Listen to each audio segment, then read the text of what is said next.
you to gather with like-minded souls and give some thought as to the kinds of questions you'd like to ask. And we just kind of do a deep dive into this topic.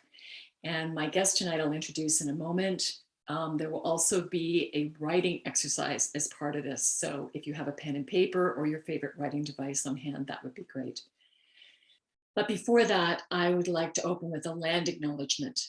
And for those of you who may not be familiar with this, this is something that people who live in Canada, those of us in Canada, are invited to do and asked to do as part of the work of reconciliation and decolonizing. And this is one step in that direction. So I'm going to tell you where I am and express my gratitude for where I am. And if you know where you are and who the traditional earth keepers are in your part of the world, I invite you just to enter that into chat. So I am speaking to you from the Great Lakes Basin. This is Six Nations territory. It's the traditional homelands of the Haudenosaunee, the Anishinaabe, and the Neutral Peoples. Specifically, it's what was called the Haldeman Tract. I'm extremely grateful to be on this land and grateful to be reminded that it is up to us to steward the land and to be mindful of the people who kept this land healthy and sacred for generation after generation. And I invite you to do the same. So life writing, for those of you who may not be familiar with it, because I think this is a really interesting mixed crowd who's shown up tonight. Life writing is an integrative way of bringing memory and experience together, your life or the life of someone else. Spiritual life writing invites the whole self in. Memory and experience, fact, feeling, and imagination, the profane and the sacred. So one of the reasons why we hold these monthly sessions on spiritual life writing is because there aren't a lot of resources in this area, particularly in the Canadian scene. We're really interested in trying to present something that's very grounded, that's down to earth, that's proactive, that's creative, and that brings people together across all kinds of divides. So we hold these sessions so you can help find your authentic voice and to shed whatever fears make you hold your tongue. And that's why I'm pleased to welcome my October guest, Penny Allport. Penny is a life cycle celebrant, certified with the Celebrant Foundation and Institute, and with Insight Funeral Institute. She is a home funeral guide and the facilitator of Living Well, Dying Well for the Center for Earth and Spirit, based in Victoria, BC. Penny offers sessions intending end of life with consciousness and care. She has been facilitating for over 25 years in Canada, the US, Bali, and Mexico. She is published in The Art of Grief and is currently working on a memoir and a book of poetry. Actually, more than one memoir, if I have that correct. So Penny, welcome. Where are you? There you are, highlighted. Beautiful. Oh, you need to unmute. It said the host wasn't letting me unmute. There you go. So much for our hospitality model. Out the window. Beautiful. Okay, so here we are assembled. There's an introduction. And of course, you know and I know that with all the people who are here tonight, people are listening, are really, I think, intently and wanting to be in conversation with you. So I'll keep my conversation with you relatively short so we can open up to the larger group. And we probably know that people who are here tonight have had experience with having to find words, find language at difficult times for people who have died and they're trying to figure out what to do with this. So that's probably familiar territory to all of us. Less familiar territory is, what is a life cycle celebrant and a home funeral guide? So can you just tell us what you are? What do the titles mean? What do you do? Just open that up for us. That'd be great. Okay, well, thank you so much, Susan. First, I just want to acknowledge that I actually live in Lekwungen territory, Lekwungen people. And currently, actually today, I'm in Squamish, Tsleil-Waututh, and Musqueam territory, which is known as Vancouver.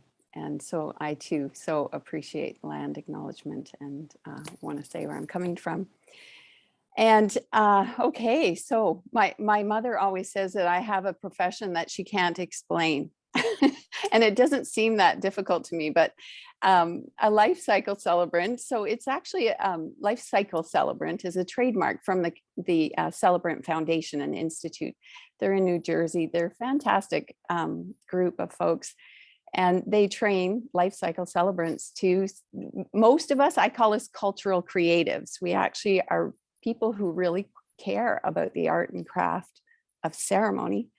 I am also a metaphysical minister, registered with the Canadian International Metaphysical Ministry. And again, just so grateful for these organizations that support me in walking in the world as a celebrant and a minister, tending all of life passages from birth to marriage to death, and sometimes I say even beyond, because as a home funeral guide, I really care about the time between a death and interment or cremation, burial, disposition of the body. And I feel like it's a lost time in our culture. And with the funeral industry and kind of funeral business becoming a business, family and village centered death care got lost. So I feel like I'm a person who's really about reclaiming that.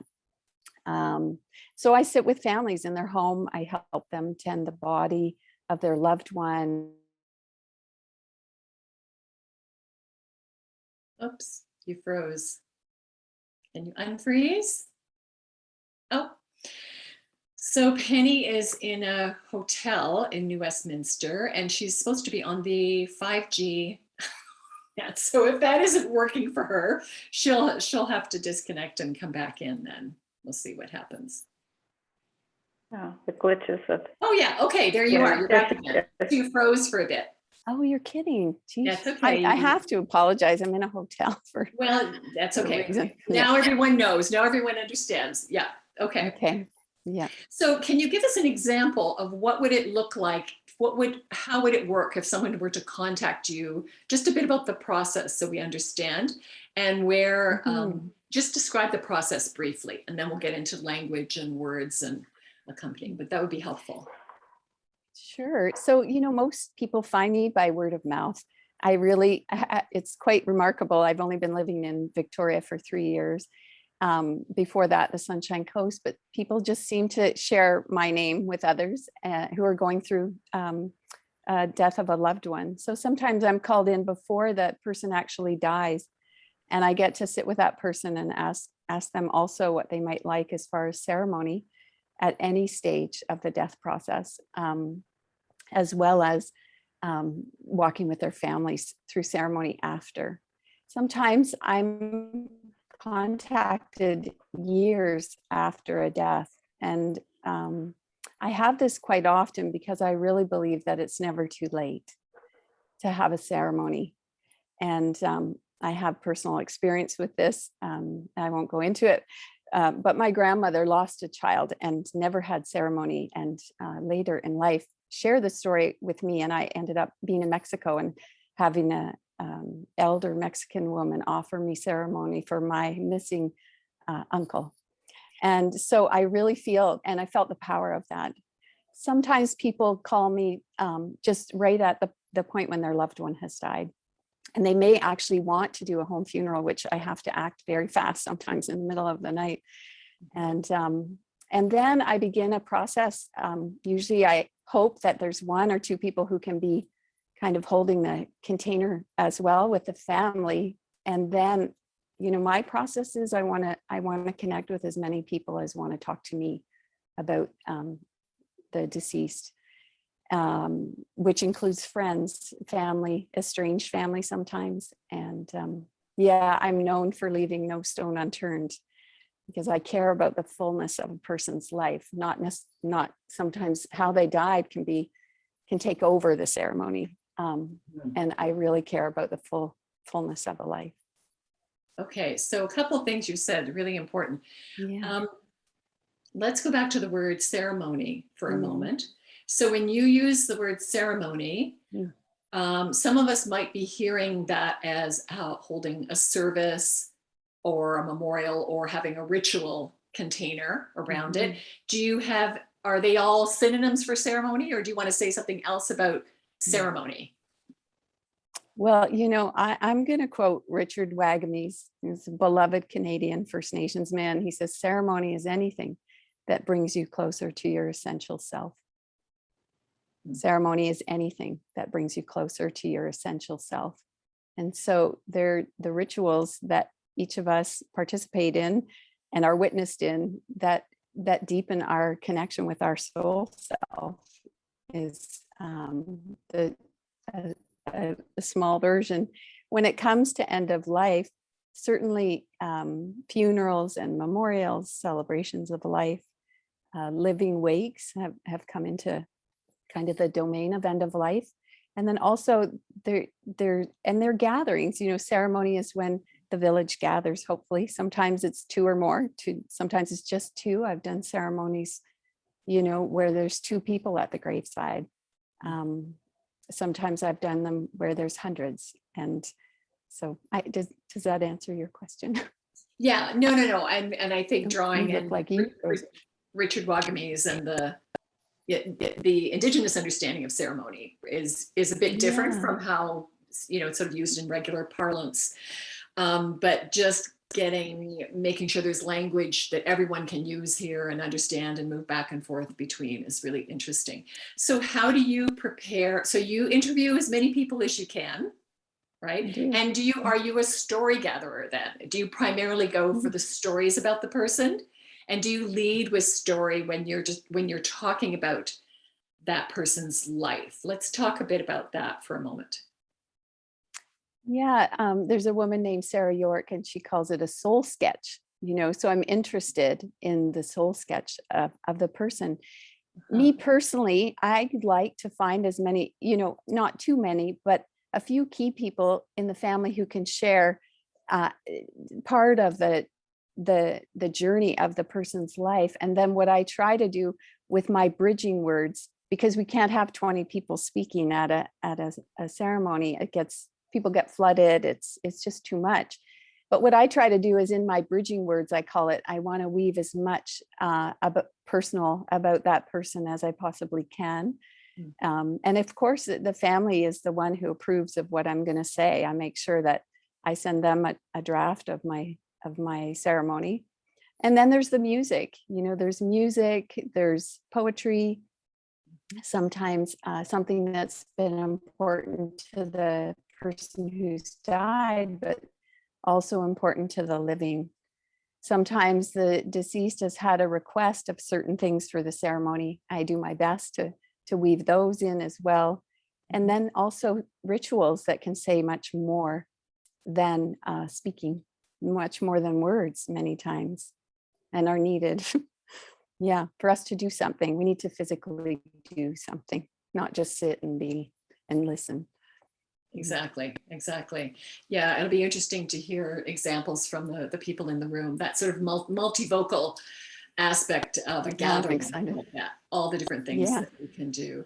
Do you sit, I'm going to ask you a really hard question in a moment, but we'll stay with the easy ones for a moment. What is the process like for you after you have listened to people? Because you may or may not know the person who has died, right? You're called in. Oh, for sure. But you may or may not. So what kind of timeline do you take? What process do you go through to try to distill from everything you've taken in, and then kind of get this down on paper, and then it still has to be vetted by the family before the event, right? So yeah, let's just hear a bit about that process. I'd really like to know if you're okay with taking us behind the scenes. Yeah. Of course. You know, I really love meeting with families. I love meeting with more than one or two sometimes, because I sit back and I just let the stories pop. And being that witness who's neutral and doesn't know the deceased, it can be quite powerful. for families to have that neutral person in the room and start saying, remember this, remember that. I took shorthand. I was a secretary for 7 years in my previous life, I call it. And I take shorthand, and I can take a lot of notes without even looking at the piece of paper, because I'm writing shapes and letters and all kinds of things. So I tend to gather a lot of information. And then, and then sometimes it's on Zoom. With COVID, we went to Zoom, which was so foreign to me. I was used to meeting people in person or in their backyard even, or my backyard. So with Zoom, I can meet more people, but I collect. I never start the ceremony until I collect as many voices as I can. If it's a short window, I will start to engage, but I just, I feel like as much material as I can gather, which feels a bit like undigestible. I dream a lot. I'm going to really share my process now, but Yeah. I sift in my sleep. I'm a longtime meditator, and I really sift through things. And usually I wake up and I have a kind of seed, and I start to go with that. And then I start to unfold and pull.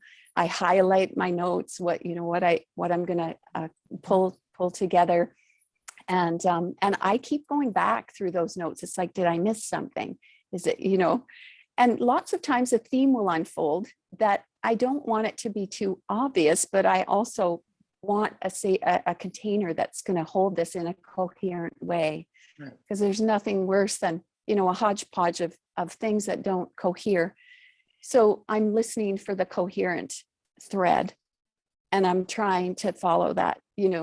William Stafford says there's a thread that goes among things. You want to hold on to that thread. I'm trying to listen to the thread of that person who has died, and through the stories of their loved ones.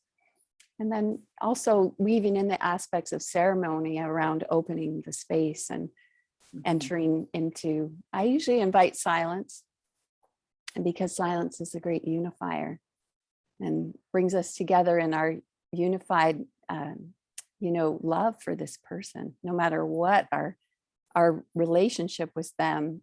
And it could be a complicated kind of love, but usually we show up at a ceremony because we care about this person. Yeah. And so then it just starts to go. My file can be really, really thick. And then there's yellow. I write on yellow paper. So I'm really going to tell you my secrets now. I have to write on yellow paper. It's ridiculous, but I do. Yeah. That's great. That's fantastic. Okay, so all right, very interesting then. You're listening for that unifying thread. So what happens if the unifying thread in a life has a lot of pain in it? What if that figure, that person was really a divided person, or the family that's coming or the gathering is very divided? I'm sure people are here tonight because many of us have had experiences like this. You're in a room, or you're at the front of the room, and you know that one half of the room, remembers that person as Mr. Jekyll, and the other half of the room remembers that person as Mr. Hyde. And, there's that moment when everybody's gathered, and how will, as you say, introducing silence as a unifier, what kind of words can you bring to that to unify in that moment? I'm just really fascinated by that. I've been in many situations where that's been the case. How do we talk about a divided person? How do we talk in a divided moment? And without sentimentalizing, without there being a panacea, without pretending that it wasn't a really hard life, or that this isn't a really hard time for the people who are gathered, right? So it's like, so my question is always, how do we bring truth and beauty into the room at the same time? So I'm just, any reflections you have on that, I would love to hear that. For sure. I definitely feel like I get asked for some quite complex ceremonies. My husband sometimes says, why don't you get the ones where there's a grandmother who's just been beloved by everyone for 90 years and died peacefully? And I said, well, I don't know, but this is my call.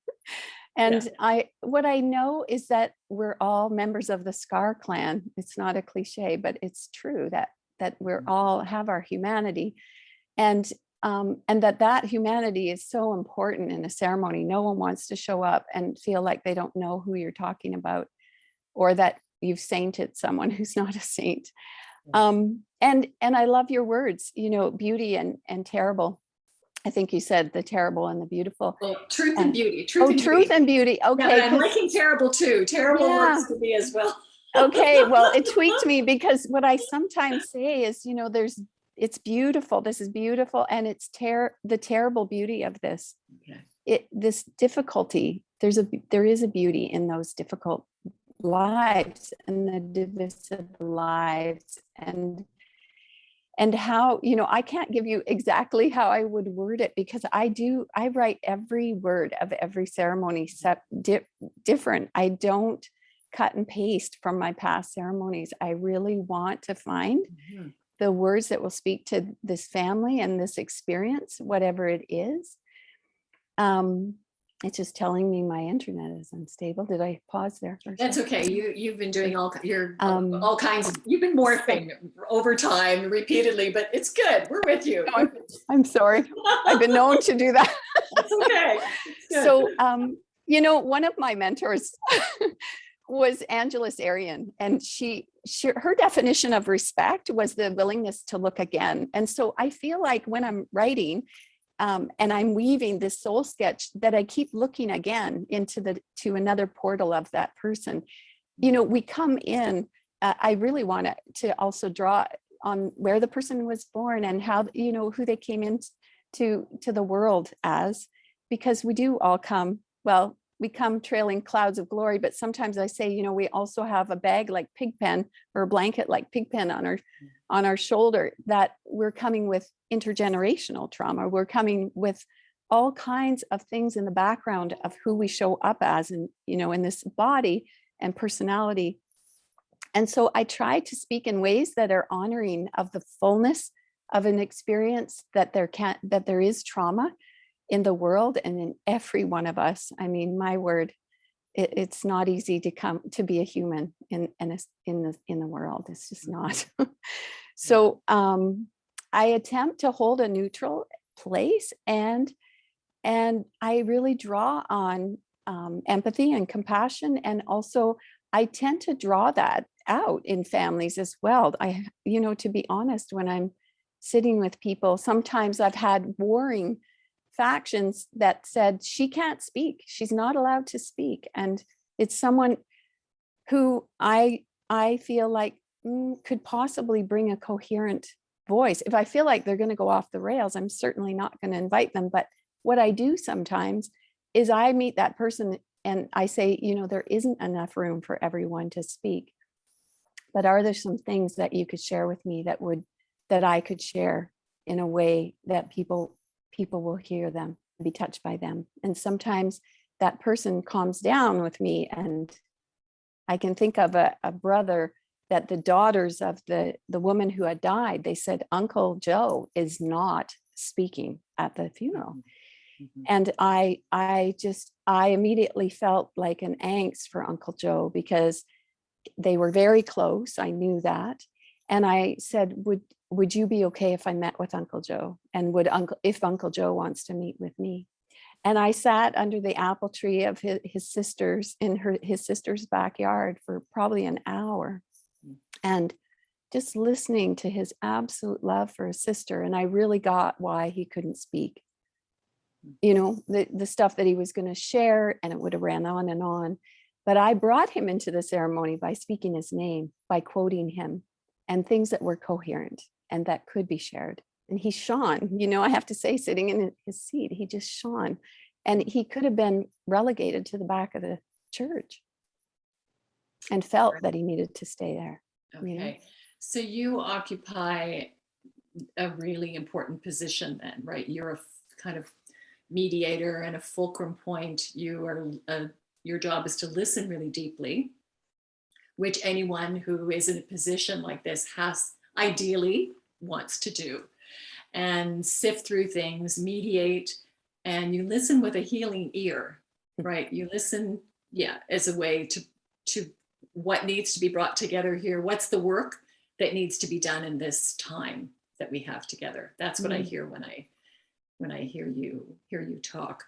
So I'll ask you this question, and then let's go to the writing exercise. That'd be great. So what would you like to see us do just culturally in terms of funerary practice, living funerals, whatever? Where would you like to see us move away from or towards, however you want to answer that? If we just generalize wildly about where funerary practices are at, what would you like to see happen? I mean, your experience has brought you to an interesting place. I'd love to hear what you would say about that. Well, I'm kind of laughing, Susan, because you asked me this question and I made a list. I made a list. I made my wish list because I thought, wow, I get to share something that I really deeply care about. So it's just so I don't forget anything. I made a list, and my most important thing, I said this at the beginning, is I want to inspire family and village centered death care. I really feel that it's gotten lost and that it contributes to a lot of complicated grief we have in the world. And that, kind of tidying up death didn't do a service to humans and to humanity. So family and village center death care, and, tease it away from professionals to some degree, even though I'm considered a professional in my field. My second note was I want to invite us to get a little messy and get our hands dirty with death again, to really participate, and to have the difficult conversations ahead of time. And it's why I co-facilitate this program, Living Well, Dying Well. And I put for the living to be engaged in grounded conversation with loved ones about what their wishes might be. And for us to open that in our families, and again, in our village. Sometimes our families aren't the ones to walk with us through some difficult end of life decisions and things. It's actually our village. And to know that some deaths are going to be sudden. I mean, it's just the nature of human experience. I've had them in my own life. And the more prepared, and not to make it easier, but to give us the resources to be present for these experiences. And that comes from preparation. And another big one for me is to recognize the ecological footprint of death. We have a whole lot of people on this planet, and boy, do we need to be aware of the imprint of how we tend the bodies of our loved ones and where they go as far as disposition. And my last one, I said a little bit, but was to connect the undigested grief of our times with the centuries of lost funeral rites and death care rituals. I think they're very closely connected. That's interesting. Just saying personally. Yeah. No, that's really important. Are you writing about this? Are you writing in some unified way about these things? Is this working its way into your memoir? Is it working? I think I am. I hope so. I mean, that's, yeah. I try to write about something else. Yeah, no, because of your experience and what you can bring to it and to all those levels, right? So it's not just instructing people or a list, that list is so rich, behind every item on that list is a huge number of lived examples and really rich stories, really incredible. Okay, beautiful. So let's move quickly towards the writing exercise, because the time always runs away on me. While I set up I'm going to set up, just for everybody knows, I'll set up the PowerPoint that runs, because this is a multi-stepped exercise.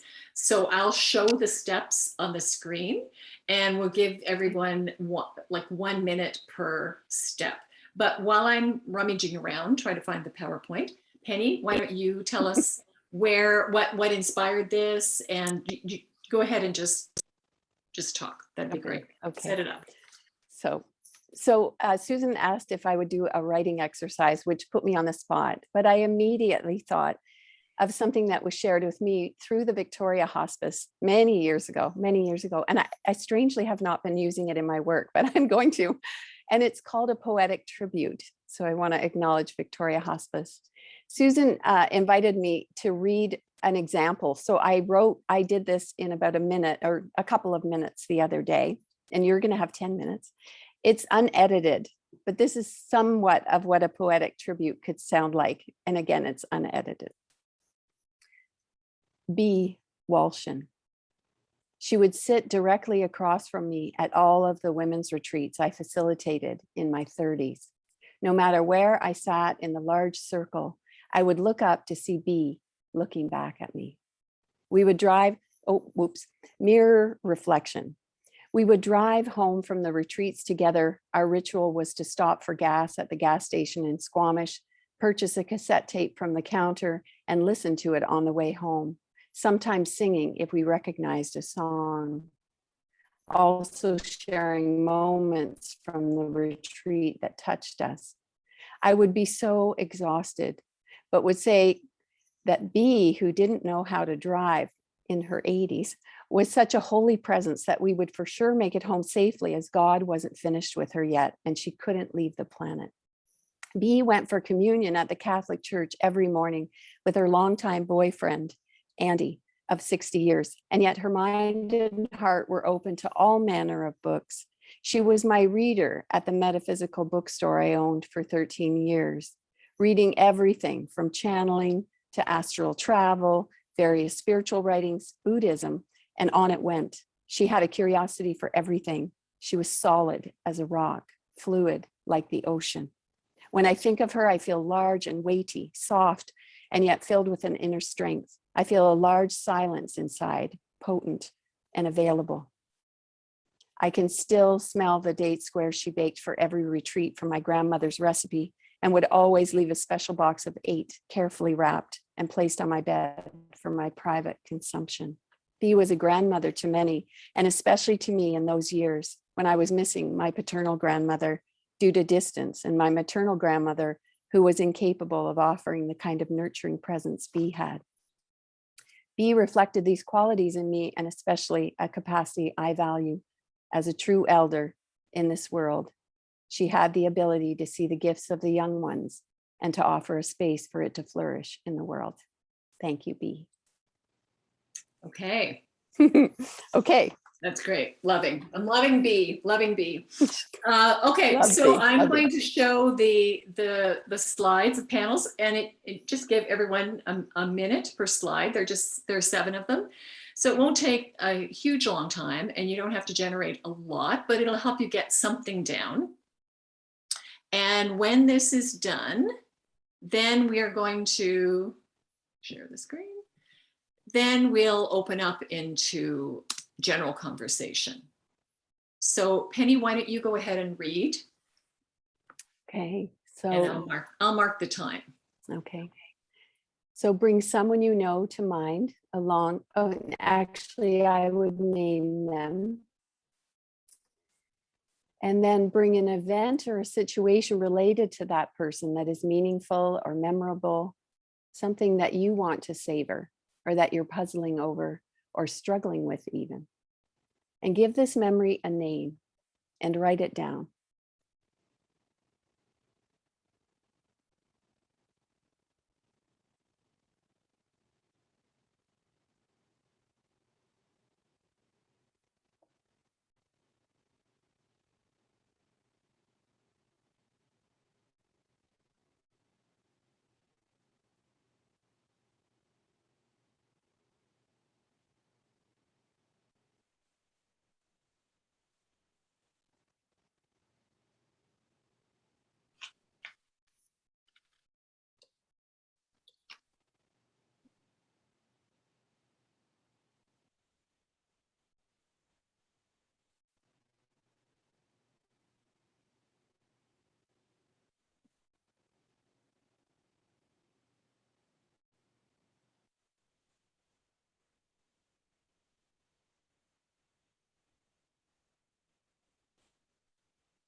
Okay, So think of another image, thought, or sensation. Think of another image, thought, or sensation, and write that down.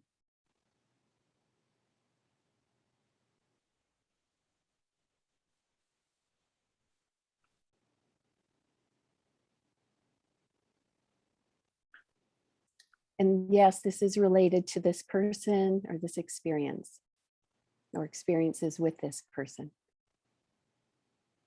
And yes, think about one more image and write it down if you can.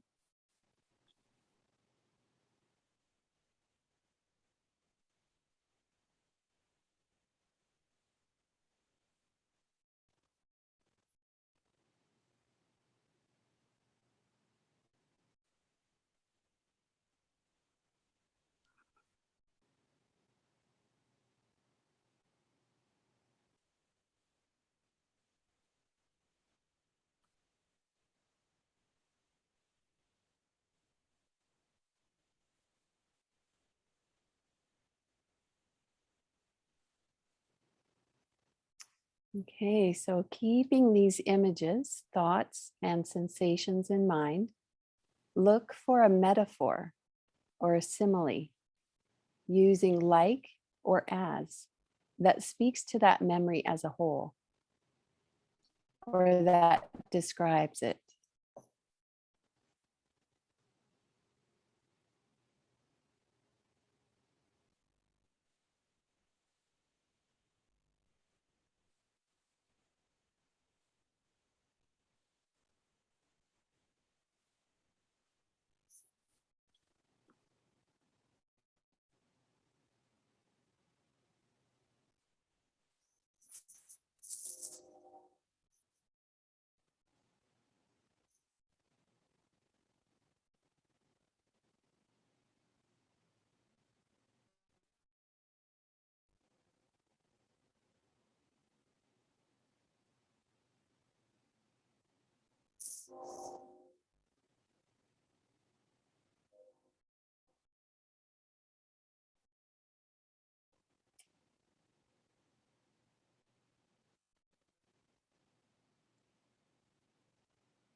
Okay.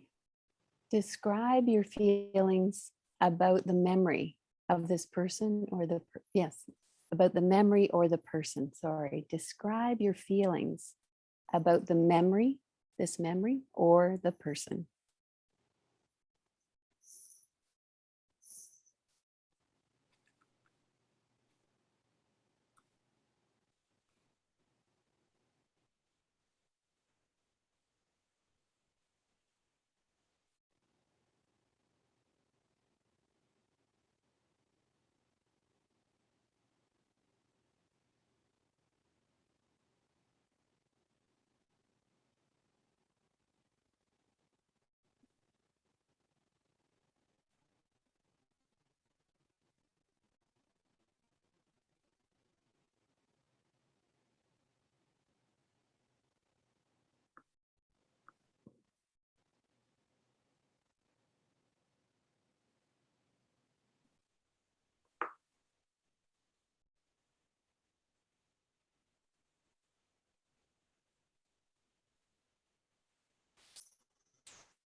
Add a physical sensation, texture, taste, smell, or sound connected with your memory.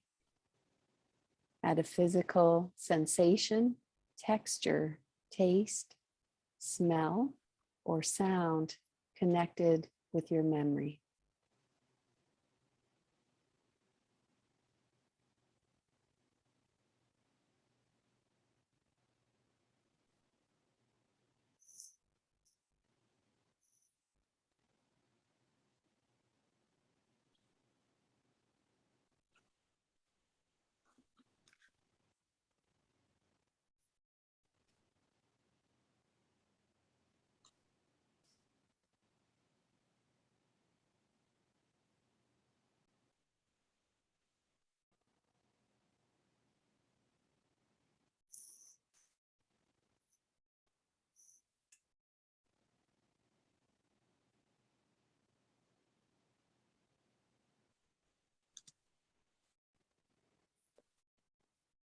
Include any new awareness or insight you might have had. Include any new awareness or insight you may have had.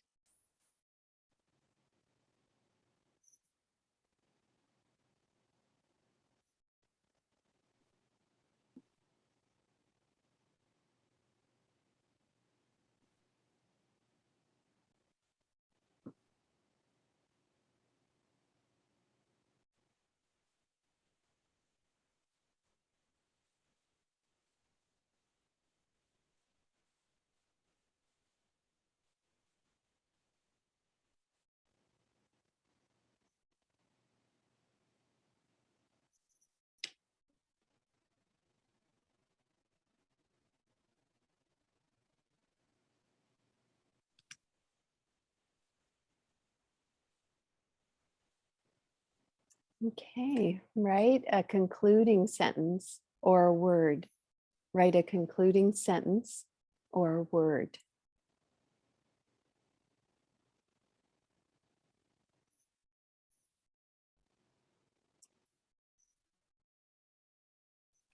Okay, and when you can, take a moment and look at what you've written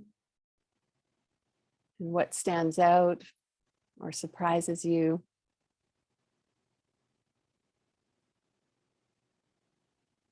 Maybe it challenges you.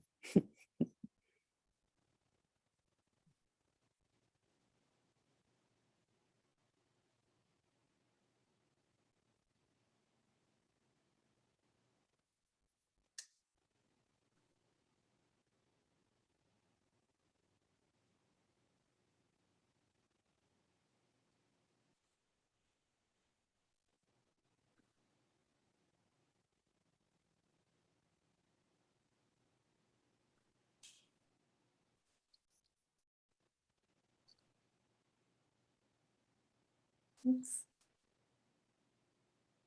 Here we go. Beautiful. Mm. Do you want to tell us where that came from? And then I'll just close this part so the recording can finish.